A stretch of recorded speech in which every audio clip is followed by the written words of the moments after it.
Alors. Sujet très important et très grave. Alors, je vais vous parler d'un sujet qui concerne le monde, qui concerne l'Afrique, spécialement les afro-descendants, la diaspora entre autres. Alors, j'ai vu un texte dernièrement, mais qui a été édité depuis 2021 déjà.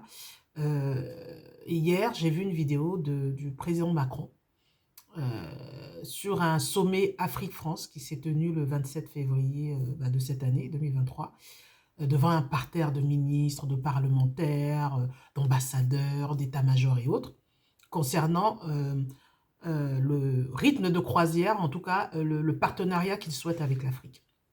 Mais avant tout, je vais vous parler du texte, je vais vous lire une partie du texte de ce professeur d'études stratégiques à Montréal, qui est le professeur Charles-Philippe David. Vous pouvez trouver le texte sur Internet tout simplement. Alors, il dit ceci. Écoutez très bien, je vais vous lire le texte, écoutez très bien. Si la survie de l'Occident passe par une recolonisation de l'Afrique et la mainmise sur ses ressources naturelles vitales, cela se fera sans aucun dam. Je vous répète la phrase. Si la survie de l'Occident passe par une recolonisation de l'Afrique et la mainmise sur ses ressources naturelles vitales, cela se fera sans aucun dam, aucun état d'âme. Ne croyez pas trop au droit international, aux principes de paix, etc. Ce sont toujours les faibles qui s'accrochent à ces chimères. Ce sont toujours les faibles qui s'accrochent au droit international. Qu'est-ce que nous avons fait? Pourquoi l'ONU? Pourquoi l'OMS? Pourquoi... Non, ce sont les faibles qui s'accrochent à ces chimères. Ça, c'est un professeur qui faisait ce constat-là déjà en 2021. C'est un professeur d'études stratégiques qui est basé à Montréal. Et hier, je vois une vidéo bon, je regarde pas trop, je suis pas très politique en fait.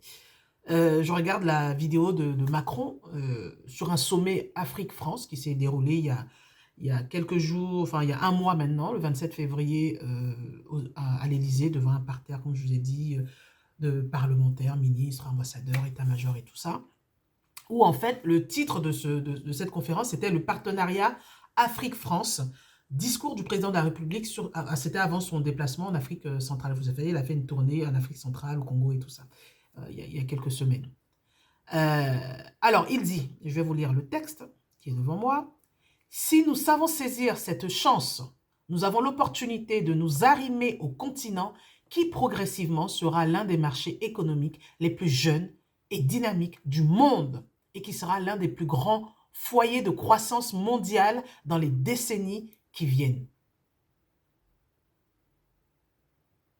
Et il dit aussi, notre croissance économique, écoutez bien, notre croissance économique aussi, et nous, Européens, nos échanges, nos emplois vont dépendre de plus en plus de l'Afrique. Notre croissance économique à nous, Européens, nos échanges, nos emplois vont dépendre de l'Afrique de plus en plus. Ce n'est ni une bonne ni une mauvaise nouvelle, c'est un fait. Et tout dépendra de ce que nous en faisons. Donc j'ai pris juste une partie du discours du président Macron, justement. Vous pourrez retrouver ce discours-là en entier sur le site de l'Élysée, et qui parle de son partenariat Afrique-France. Bon, quand vous liez au texte que je vous ai lu tout à l'heure, vous vous rendez compte que nous, Africains, Afro-descendants, diaspora, nous sommes en fait dans une guerre et nous n'avons même pas conscience que nous sommes dans une guerre économique, culturelle, spirituelle, et nous n'en sommes même pas conscients. C'est-à-dire que les autres décident pour nous, décident quand ils décident de faire un partenariat avec nous ou pas, et nous acceptons tout. Et la seule chose que nous allons faire, s'il y a une recolonisation, c'est-à-dire qu'en fait, il en dépend de la survie de l'Europe, de l'Occident même, je dirais, au sens large du terme.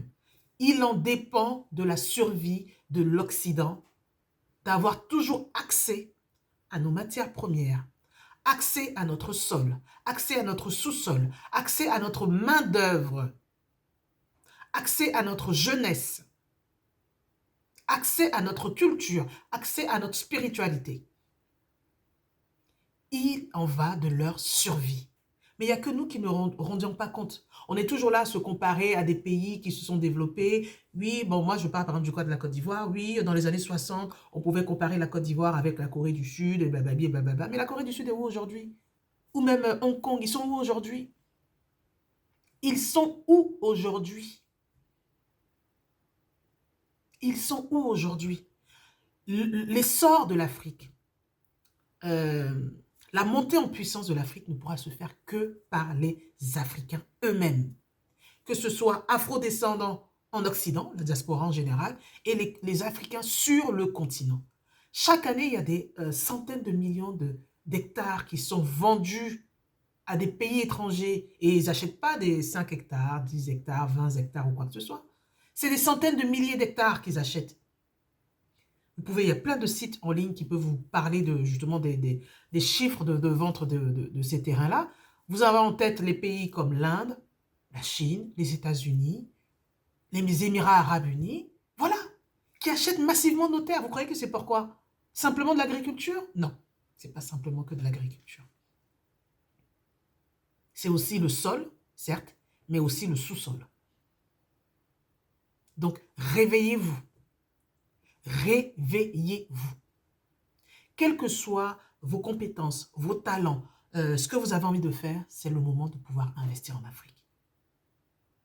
C'est facile de venir sur les réseaux sociaux et dire « j'aime l'Afrique, j'aime le continent, je suis fier de ceci, je suis fier de cela ». Mais concrètement, qu'est-ce que nous faisons pour le continent? Concrètement, qu'est-ce que nous faisons pour la terre-mère? Concrètement, qu'est-ce que tu fais pour ton pays? Et puis je vais entendre, oui, les gens vont dire « oui, mais les politiciens, les présidents, les ministres… » Non, en fait, ils s'en foutent de toi parce qu'ils ne te connaissent pas. Ils s'en foutent de toi parce qu'ils ne te connaissent pas. Fais déjà ce que tu dois faire à ton niveau. Fais ce que tu dois faire déjà à ton niveau. Si tu es talentueux dans l'éducation, je ne sais pas, dans l'agriculture, dans l'élevage, dans les créations d'entreprises, dans la technologie, dans la science, dans l'armement, peu importe, on a besoin de tous en Afrique. Peu importe, on a besoin de tous en Afrique. Je vous assure, c'est le moment de… Je ne veux pas être défaitiste ou négative, mais je vous assure, moi depuis maintenant 7-8 mois, je suis à 100% sur mon entreprise et je vis plus en Afrique maintenant qu'en Europe. Et je vous assure, le potentiel est là, la place est là. Vous croyez pourquoi toutes les entreprises étrangères vont acheter des terres en Afrique, vont installer leur entreprise? Vous croyez qu'elles se déplacent pourquoi? Il n'y a que nous les Africains qui disons « ah non, mais moi si je dois m'installer en Afrique, il faut qu'au niveau de l'hôpital, il faut que des soins, il faut qu'au niveau du confort ou quoi que ce soit. » Moi j'ai vu des Chinois qui sont dans la rue, par terre, en train de vendre leurs médicaments pourris ou quoi que ce soit. J'ai vu des gens qui n'ont pas l'habitude d'avoir autant de chaleur, mais qui sont sous le soleil, qui sont dans des coins tellement reculés que si on vous dit, vous allez dire non, c'est pas possible. Ils vont là-bas pour le business. Ils voient ce que nous, on ne voit pas.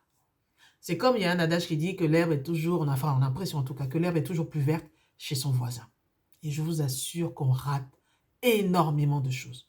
Énormément de choses. En tout cas, voilà. Moi, je voulais parler de cette vidéo-là. Je ne vais pas trop rentrer dans les détails parce que vous-même, je pense que vous avez la possibilité pour pouvoir trouver ces informations sur Internet. En tout cas, je vous conseille, je vous implore, je vous demande vraiment de faire l'effort de regarder les business que vous pouvez faire au pays, comment vous pouvez investir, comment vous pouvez mieux vous intégrer au pays. Arrêtez de me parler de sorcellerie, arrêtez de me parler de la famille, arrêtez de me parler de ceci, de ce qui ne va. Même partout dans le monde, il y a ça. Il n'y a qu'en Afrique où, quand on veut faire un business, oui, la famille, la sorcellerie ou quoi que ce soit. En fait, si tu n'as pas envie de faire les choses, arrête de te trouver des excuses. Arrête de te trouver des excuses. L'Afrique n'a pas besoin des gens qui vont venir pleurer, qui vont se plaindre tout le temps ou quoi que ce soit. Si tu trouves que le système éducatif n'est pas correct, ben, fais ton école. Si tu trouves que le système de santé n'est pas correct, n'est pas performant, fais ta clinique, fais tes hôpitaux, donne ta contribution. Il y a des millions de médecins africains dans le monde. Il y a des millions de professeurs africains dans le monde. Qu'est-ce que vous faites pour le continent? Quelle est votre participation? Quel est votre don par rapport à ce continent qui vous a vu naître? Chacun sa conscience. Comme Frantz Fanon le disait, pour chaque génération, soit on a une mission, soit on la trahit, soit on contribue à cette mission, on la remplit complètement. Donc choisissez votre camp. Voilà, moi c'était juste un cri d'alerte que je voulais vous faire pour que vous soyez conscients de tout ça. Je vais faire des vidéos de toute façon, vous pouvez voir sur ma chaîne, il y a des vidéos qui vous parlent de business que vous pouvez faire, des astuces dans différentes zones d'activité. Je vais continuer à faire des vidéos justement par rapport à ça pour vous inciter justement à pouvoir investir en Afrique parce que je pense que sur 3 volets en tout cas, que ce soit sur le volet de l'éducation, les volets de l'économie et le volet spirituel, ce sont sur ces 3 actions que nous pouvons vraiment révolutionner notre continent. Donc voilà, j'espère que cette vidéo va vous parler. N'hésitez pas à la partager au maximum et vous abonner bien sûr et partager et commenter. Dites-moi ce que vous en pensez vous. Merci et à bientôt.